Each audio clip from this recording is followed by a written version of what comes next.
Bonjour et bienvenue dans la version podcast de l'Instant Statut, le format consacré à l'actu juridique et statutaire du CDG 31. Je suis Alexandrine, chargée de communication. Aujourd'hui, je reçois Mathieu, conseiller juridique statutaire, qui va répondre à mes questions sur la protection sociale complémentaire. Bonjour Mathieu. Bonjour Alexandrine.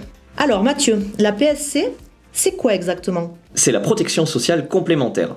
Elle protège les agents publics et les aide à financer leur complémentaire santé, dite mutuelle, et leur prévoyance, dite garantie perte de salaire. Quelles sont les obligations en la matière pour les collectivités ?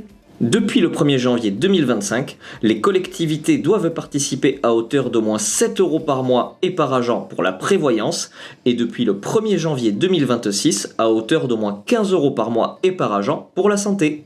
Comment les employeurs peuvent participer ? Il existe aujourd'hui 3 moyens de participation. Le premier, la labellisation. L'agent choisit lui-même un contrat labellisé et l'employeur l'aide à financer.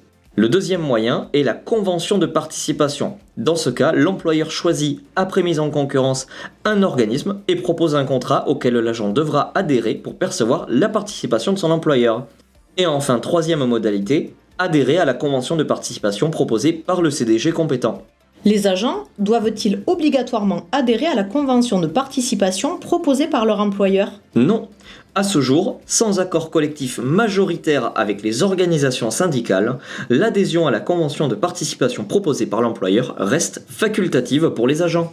Et quel montant peut fixer l'employeur ? Chaque employeur définit le montant en respectant les minimums par délibération après avis du comité social territorial. La participation peut être modulée à la hausse selon le revenu ou la situation familiale de l'agent, sans toutefois dépasser la cotisation payée par ce dernier. Par exemple, pour la santé, il est possible de fixer 25 € pour les agents gagnant moins de 2 000 € par mois et 15 € pour les agents gagnant plus de 2 000 € par mois. Et quelle est la procédure ? C'est tout simple, l'employeur doit consulter le comité social territorial puis prendre une délibération pour fixer les modalités.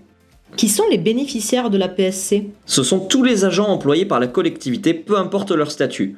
Donc les fonctionnaires, les contractuels de droit public, mais aussi les contractuels de droit privé.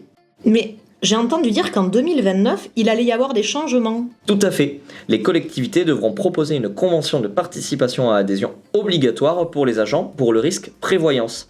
Il ne sera donc plus possible de participer à la prévoyance via la labellisation. Et les collectivités devront participer à un minimum de 50% de la cotisation payée par l'agent. Attention, il y a un cas particulier.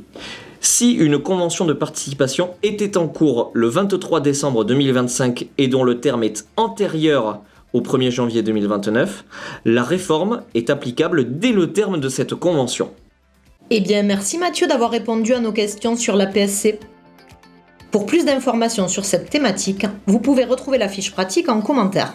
Si cet épisode vous a plu, n'hésitez pas à liker, partager et à vous abonner à notre chaîne pour ne rien rater des prochains épisodes de l'Instant Statut.